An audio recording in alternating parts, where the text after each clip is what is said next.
आपण छिंक रखुछंती कि जदि हाँ ताहले ताहा खूब विपज्जनक एमिति कि आपनको जीवन भी चली जाई पारे।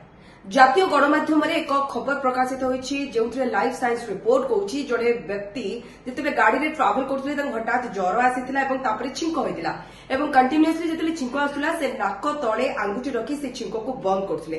तापरे देखिबा को मिलिला जे तांको गळार दुई पार्श्व फुली जाइतिला। जेतेबे डाक्टर पाखु गले एवं टेस्ट कले जड़ा पड़िला जे श्वास नळी रे 2 मिलीमीटर रो कणा हो जाइछि।